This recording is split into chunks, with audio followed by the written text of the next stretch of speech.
What's going on, guys? Welcome back to another video. I recently published a video on my trip to Madrid, and if you haven't checked that out, check it out over here or there. I actually went to Spain to attend a wedding in Alicante. That was a few months ago. Congrats again to our friends and neighbors on making the big leap into a commitment together, so congrats. So Alicante is known as a beach destination in Spain, so a lot of people flock over to get that dose of vitamin D. I, however, when I travel, try to get that dose of caffeine, and if there's a record store in the destination, I like to have a peek and maybe take home a record. So in this video, I'm going to share with you the coffee shops that I visited, ranging from brunch spots all the way to specialty coffee shops. I did get a chance to visit one out of, I believe, 2 record shops, and I will also share with you the record that I came home with. From what I've seen, Alicante has a pretty decent range of coffee shops, and it's very centralized, so you'll most likely spend the majority of your time in the city center, which is also close to the beach. In terms of specialty, there are a few spots, but I would say the scene is growing and what they do have available is pretty solid. So the first place we visited was Madness, and I have to say that they truly take pride in their coffee. I also noticed that they had some decor that was inspired by coffee, namely the portafilters as their handles on the bathrooms, as well as the Chemex glasses as their light bulbs. They also roast in-house, which is quite nice, and they also offer a pretty decent brunch. I had the salmon avocado toast, which I can definitely recommend. My toast was a bit too hard for my liking, but the flavor of the salmon and the avocado together was definitely a highlight. I had the Colombian variety. They used a wash process. The variety was Catura and did have notes of vanilla and a bit of caramel. From what I've seen, they exclusively source their beans from South America, namely Colombia and Brazil. So I can definitely recommend it as a spot for coffee as well as a solid brunch in the city center.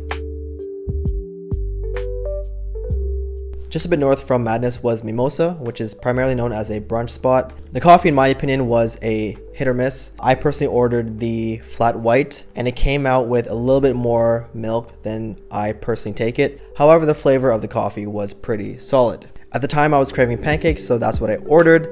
However, I did leave a little bit disappointed when it came to the portions.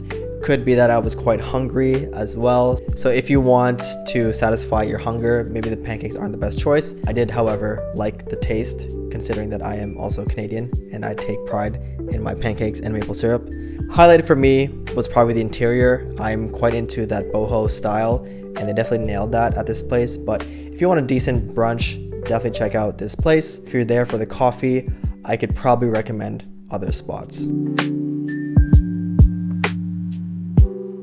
If you ever make your way to the central market of Alicante, check out Jevole, which is a few blocks away. They pride themselves in being a pet-friendly cafe. The interior and atmosphere are quite inviting, which opened up some good conversations I had with my friends. They also take pride in their beer, wine, and food offerings, so it's not just a coffee shop, but also a nice lunch and dinner spot. And if you get the chance, have a seat outside in their patio at the back if you want some additional fresh air. I unfortunately didn't get a drink while I was there, but my friends got an iced latte, which was topped with some coffee beans for decor, and also a fresh iced tea. I got to try a couple sips and it was quite refreshing, but I actually went with a honey, goat cheese, and almond toast. I love the combination of honey and cheese, so if that's something that's up your alley, I can highly recommend it. That was the highlight of my visit at Jevole. And as we strolled around the city center, Anomaly caught our eye as we saw some people lining up for some ice cream. This was not on our list, but the queue caught our eye, and we actually visited on a couple occasions. We started off with an iced matcha latte, which was amazing. We want to come back another day with our friends and get the iced matcha latte again. However, the second time it wasn't prepared as well. It was a bit too milky for our liking. But on the second visit, I got an affogato, which is ice cream with an espresso shot. And because it's an ice cream spot, you have plenty of choices. Can't remember the exact flavor I went with, but it was somewhere in the chocolatey caramelly direction, which complements the espresso fantastically. So I can highly recommend taking an affogato if you are more into that coffee flavor. And in any case, if you're craving something refreshing on a hot summer day, definitely check out their ice cream, which I can highly recommend. Now we head into the direction of specialty coffee.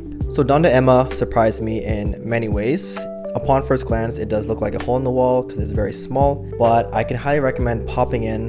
You'll be greeted by a friendly guy named Edward, who actually happened to have lived in Germany, so we actually struck up a pretty long conversation. At the time, it had only been open for a short period, so the hype around it isn't that high at the moment. I also learned that this shop was named after his mother, and that is also a passion project of his, so he actually manages to work another job on the side and operates this coffee shop when he has the time for it. He also shared how tight-knit the coffee community is in Alicante and how he hopes to see the appetite for specialty coffee grow in this region.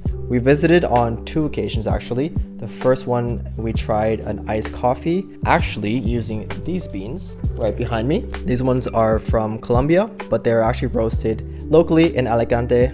The notes were on the fruitier end and it's super refreshing as a cold brew. The reason why we visited a second time is because he teased his iced Vietnamese coffee, which actually came with coconut milk rather than the traditional condensed milk. So when we came the second time, we tried it and I can highly recommend this drink if you prefer the sweeter taste in your coffee, and if you are vegan, that's also a plus. But I can highly recommend any drink you get from this spot. Definitely have a chat with Edward, even though this place is primarily to go.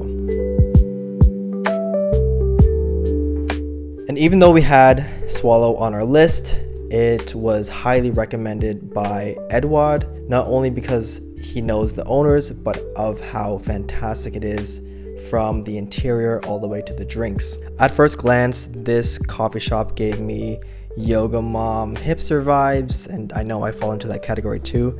But as I got to experience the cafe for what it is, I couldn't help but notice that there were not only couples, but also families and friend groups, and everyone just seemed relaxed. The interior is boho inspired. It's very open and inviting, which allows for a lot of fresh air to flow through. And before I fanboy over the drinks, I need to shout out the croissants. So we had the lemon meringue and raspberry mascarpone, and these were fantastic. You need to just experience it for yourself. But when you bite into it and get that creamy texture in the croissant, oh man, that's just to die for. So definitely take a bite if you get a chance to visit. In terms of the drinks, 10 out of 10 in my opinion.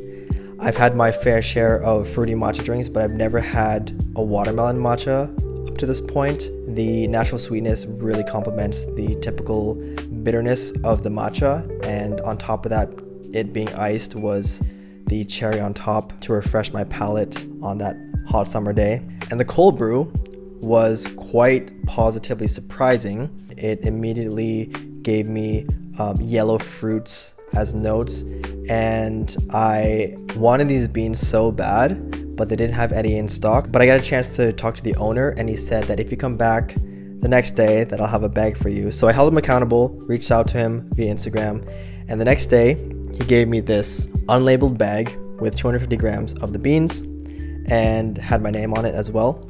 So shout out to the owners for sticking to their word and just offering friendly customer service, not only the owner himself, but the lady working there at the time. I've come to learn that the beans are from Colombia, no surprise there. The variety was Caturra, and the fermentation used a carbonic maceration process, which is typically used in wine. And you can tell that it had a little bit of this alcohol-y flavor. So on top of that, I learned that it was also infused with some yellow fruits, hence why you get that passion fruit and mango. I was also genuinely surprised to see that I still had some beans left, hence why I made myself another batch to keep me fueled for this video.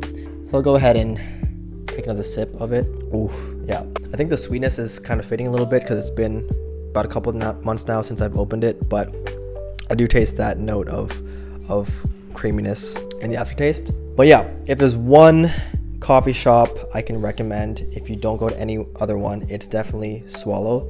Best all-around coffee shop in my opinion. From the food to the coffee all the way to the customer service, you won't be disappointed.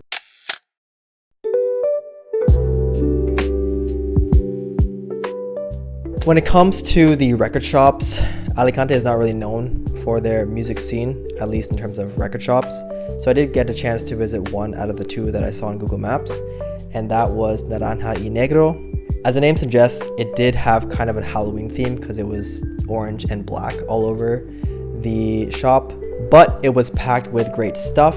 They had a pretty decent variety of genres of used records, and because I only had limited amount of time, I went straight to the Spanish section because I had some on my list, at least in terms of artists. But I highly recommend taking the time to peruse through the records there. It's not a big place, but you can definitely spend a decent amount of time there. I came home with Mi Niñez from Juan Manuel Serrat. So upon doing research on Spanish music, I learned that Serrat was one of the most influential Spanish musicians of all time. He's inspired dozens of Spanish artists, as well as earning honorary doctorates for his legacy in the world of singer-songwriting in Spain. This album is also known as Album Blanco for obvious reasons, and in this record, Serrat sings only in Spanish. This is quite monumental because he primarily sang in Catalan, and he actually followed up a quite successful tour in Latin America, which I assume inspired him to sing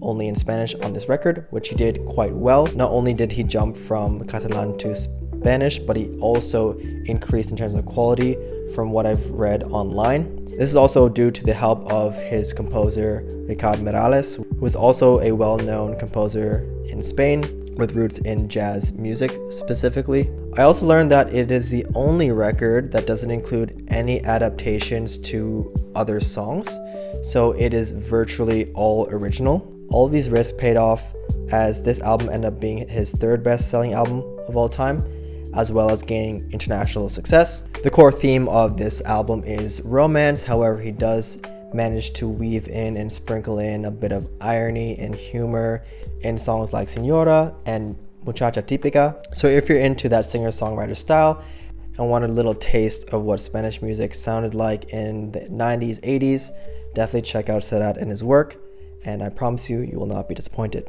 So that about wraps up this video. I hope you learned something in preparation for your next trip to Alicante, or if you've been there, let me know if I missed any spots. I'll be sure to check them out in case I ever visit again. If you want to see more content like this, please subscribe to the channel, give this video a like, and I hope to see you in the next one. Peace.